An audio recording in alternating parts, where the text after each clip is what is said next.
Thank you so much for inviting me here. It's a real honour to be in a place of such fantastic minds and really to talk through some experiments that I've been doing AI and personal development for the first time ever. But we're going to look into if AI can help us decode our inner world. Dun, dun, dun. Who here has asked ChatGPT about their love life? I have. And if you say no, you're lying. Let's be real. And I think that's when I really started realizing what these machines can do. I think suddenly we have generative AI. I've worked in AI for a very long time, but suddenly we've got this AI that can talk back to us. And of course, the first thing most of us ask it is the most human of questions. How can I deepen connection with other people? Do they fancy me? Etc., etc. But really, it's the idea that AI is such a powerful tool for processing patterns. That's the AI. And then how does the I am come into it? And can the machine mirror back my lived experience to me? Because really, the AI can do the data processing, but the I am attaches the meaning to what it spits out to you. And really, whatever it gives, it kind of has to be embodied through your own brain and body and experience. The rabbit hole that I've been down, to be totally honest, is the irony is not lost on me here either. I think there's a risk sometimes of AI telling us who we're going to be. But really using AI to help us discover who we are is what I'm getting at. I'm an AI consultant. I've worked in AI since 2016, so it's a very long time. So I've worked at all the big technology companies, really as a personality writer. So if you ever used to have a Google speaker and you asked it, do you love me? Are you a feminist? Do you like the Spice Girls? Do you like grime music? Important. That was me. The reason that I was employed was because humans have such a propensity to anthropomorphize machines. It's the reason that we look for a smiley face in the plug hole, really. We've been doing it since time began. Being the British personality writer meant I had to really excavate what sarcasm means, looking at the data behind how we express ourselves and the kind of humour that we find funny. And my job has evolved as the technology has, which has been really exciting. I went from Microsoft, I was working at Cortana, which is one of the very first AI personal assistants, and I'd go into the code and sort of write the answers. Then at Google, I did the British personality of the Google Assistant. And then at Meta, where I was most recently, I was exploring the relationship between AI and social media. So not only becoming a prompt engineer, the idea of using words as tools to design a character that can have its own personality from the instructions that I give it, but also looking at how to use AI to express ourselves online, how to tell people how we feel or what we're up to using the supercharged ability of artificial intelligence. So I'm not from a technical background, and I really passionately believe that tech needs more non-technical people. I started as a broadcaster. I worked in the music industry. I worked on YouTube interviewing grime rappers. Then I worked on TV, and I just needed a job, and I ended up at Microsoft. And I became fascinated, nay obsessed, with the relationship between humans and machines, what that kind of looked like, and what the future of conversation between humans and machines would look like going forward. Having left Meta, I thought, okay, I've worked in AI for such a long time. I really, truly am an expert. Although I will tell you that anyone who says they're an expert in AI is lying because it moves so quickly. My business partner says it's like trying to pin a tail on the donkey, but the donkey keeps moving. And I really think that's true. I started trying to use AI to understand myself better. So I help businesses use AI. I talk about AI a lot and the kind of what it can do for you. And I also make a lot of weird things. Started with imposter syndrome. I mentioned how fast the industry moves. And it's difficult, I'm a woman in a man's world, and I'm in this industry that is moving so quickly, you can't possibly profess to know everything about it. And then I'm swanning into businesses and be like, you should pay me because I know what I'm talking about. And I was like, do I? I don't know. Can machines lead to deeper humans? Can I use AI to convince myself that actually I do know what I'm doing and I do deserve to be in those rooms and you know what, you should pay me, etc., etc. This is a question. And who better, really, to craft AI solutions to these things than someone who has been so acutely aware of their own inner critic, their self-doubt, the gap between how you see yourselves and how others see you. That's when I came around to the idea, while everyone's talking about AI replacing human intelligence, to what extent can it help us understand our own? Because really, sometimes those negative thoughts that we have are intelligence just sort of coming out the wrong way, aren't they? Our brains are trying to help us out, but they're not quite doing it right. How can we get from data to depth? My core belief is that AI is a mirror.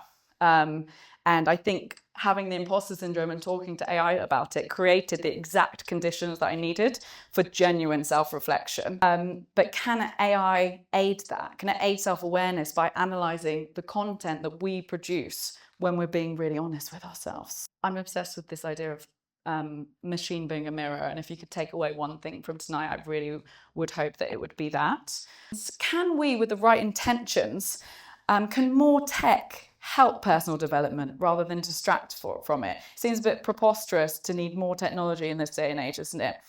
I trained as a journalist, and I think it's important to talk about the criticisms up top before I get into it. A lot of these machines have been accused of sycophancy. I don't know if any of you have seen that, but really the idea that they just tell you what you want to hear. Oh my God, that's a great idea. Yeah, you should definitely do that. Oh my God, definitely text him, babe. But buy the flight, you know, stuff like that. And it's not really helpful, like at all.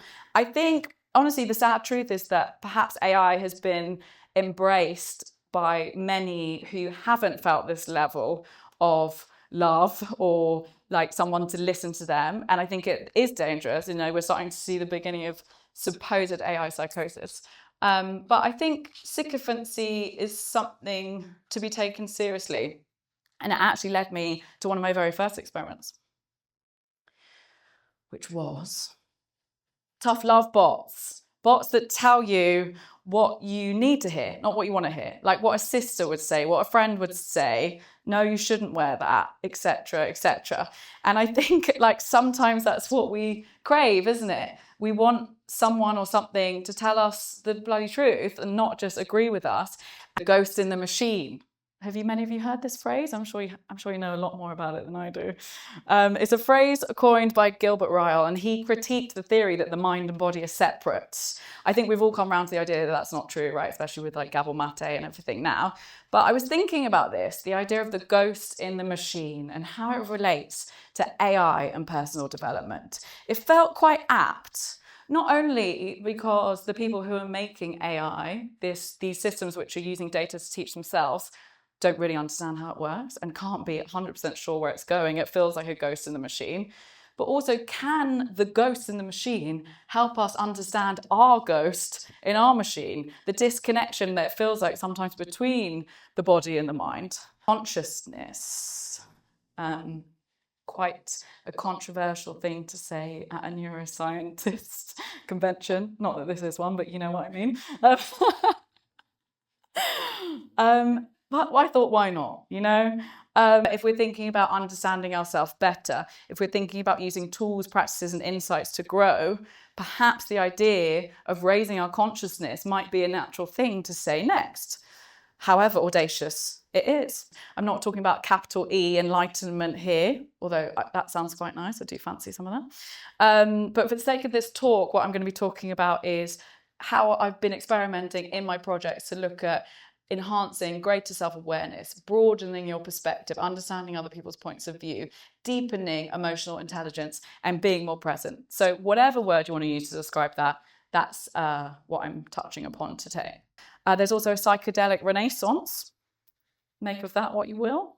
Sounds like a laugh. And it's just interesting, isn't it, how the collective, dare I say it, consciousness seems to be shifting. And you know what? I think since time began, humans have been looking for ways to use tools to connect to something bigger than themselves. Like you only have to see how many churches were built since the beginning of time, the pyramids, etc. So I was really just thinking, modern problems need modern solutions. I was thinking, okay, do we need more technology to get out of the funk that we're in? I don't know, that seems ridiculous. But really, technology and society has evolved so much faster than our monkey minds can really keep up with. It's not working for us. So I feel like I'm trying to hack my way out of it now using AI. And I've just been thinking about how this technology that I've worked in for so long can relate to my own problems, let's be honest. Okay, so I mentioned understanding ourselves better and looking for patterns. So I made a bot of my therapist. We talked about how expensive therapy is. It's something I've been trying to actually do for a long time. And a lot of my therapists wouldn't let me record, interestingly. But finally I got one. I'd been on the waiting list for her for a year, and she's truly changed a lot of things for me. And so, and I feel like I've got all this data that I'm talking to her about that I find very hard to understand myself. So I wanted to use a machine to try and understand it, not least to save me some money. I've actually made two. I just use a thing called Replit. She's from the kind of Buddhist point of view. She's psycho-spiritual, she's called. And I've made one that I uploaded all her books into, that I talked to, just if you want, like, how would Tara see this? And then I've made another, which is personalized to me, has all her books, but it also has all the transcripts from our sessions. So not only how would Tara look at this, but how would Tara look at this knowing what she does from our sessions and my history. So it's not as good as having her, obviously, but it's actually really useful for, if I'm ever in a tight spot. We've all been in them, right? We've all heard or maybe thought or perhaps even used affirmations, saying nice things to yourself. And, it's not hard to use AI to create a sentence that says something nice to you. Like, for instance, I might say, oh, I'm coming to a neuroscience department to talk about AI, even though I have no psychology background. And it might say, hey, girl, you know what? You've worked in AI for a long time. I think you'll be all right. And that's cool. But then I took it to the next level and I linked it up to a voice cloning API, so I can actually hear the affirmation in my tone of voice. So it's kind of based on the idea that, just listening to yourself, actually say something to yourself, personalized to your situation. Also that it has memory, so it kind of knows like what you've been up to. And you know what? It's quite nice. But it's also the idea that you just get more attached to future you if you can see it. And then you're more likely to make positive decisions, not spend so much money, go to the gym, etc., when you can really see something happening. And I thought, what if somebody asked, well, you could just close your eyes and imagine this. And you know what? You're totally right. You could just close your eyes and imagine this. But I think the difference here is really the tangibility. The idea of literally rendering, using AI to render your future visions, to cement it viscerally and visually into your brain so you can attach in a positive way. How to be more present. This is just a little game that I made for some of my friends who are in the house. How can we use AI to be more present? Or why don't we have a competition to see who can have the least screen time? I just vibe coded, which means making an app through writing as opposed to coding, a little app where you take a screenshot of your screen time and then it just puts it in a leaderboard. So then you can talk in WhatsApp about who's in the lead. And, in the future, you could see it being something that, could lead to prizes. Don't even get me started on like what the future of agents, agentic AI that can actually go and do things for you on your behalf. What would happen when people start creating with intention personal development applications who are actively using energy to go out and make you better in some way through productivity or understanding or self-compassion or biohacking or conscious raising. But it's really exciting and I think I'm using AI to have more compassion for myself in that I feel behind, even as an AI consultant, in my understanding. I think the biggest opportunity in this space by far is personalization and contextualization. If you've written like a self-development book that you spent years writing on, why wouldn't you want an AI companion that can synthesize it and contextualize it personally to the person, to their life, and put your ideas into practice for them? And obviously I'm talking about personal development, things which are quite personal by their very nature. But on the other hand, I would say we don't really realize how much data we give away all the time for the products. Like in this Web 2 world that we have, we access the internet through Google and we give it to them because we get our free Gmail from that. So I do think, especially at the beginning of AI, I do think some of the data stuff was perhaps a little bit clickbaity. And personally, when I'm using the technologies to synthesize my own feelings, I think the technology is worth it because it's given me such a great reward in terms of understanding. But yeah, I do really worry about whose hands the data is in. And I think in terms of the advent of AI, the only way we can go is open source. So I think, how the internet started, it was free, basically. I think somebody has to make some kind of open source large language model, and that should become the basis. Not getting the right answer and feeling like it's repeating itself, I think that comes down to the prompting. Like, you obviously have incredible knowledge in psychiatry, so use that knowledge in the words that you write to get the answer from the machine that you want. You need to be using words as tools, really as keys to unlock the door. So you could say approach it from this psychiatrist's point of view, or like, what did this person think when they wrote this about this problem? And you'll unlock a whole world, because all these large language models, whether you're using ChatGPT, Claude, whatever, they already have their kind of personality baked into them, and it's really giving them a character and prompting the hell out of them using what you know. So like enhancing your own, enhancing the outcome with your own knowledge that's going to get better results. So, and also a lot of what I see when I go into businesses and help them use AI is people say, oh, I've done that and it didn't work. But then if you go back 2 weeks later, the technology's evolved. And I find the same with the products that I'm making. I'll try and make something, an app, and I'm like, oh, it doesn't work, I'll forget about it. And I'll go back and do it a few weeks later. I'm like, oh my God, it's so much better now. So it's like, AI is a challenge because it's a constant learning journey. So yeah, you just have to keep experimenting, which I know is frustrating.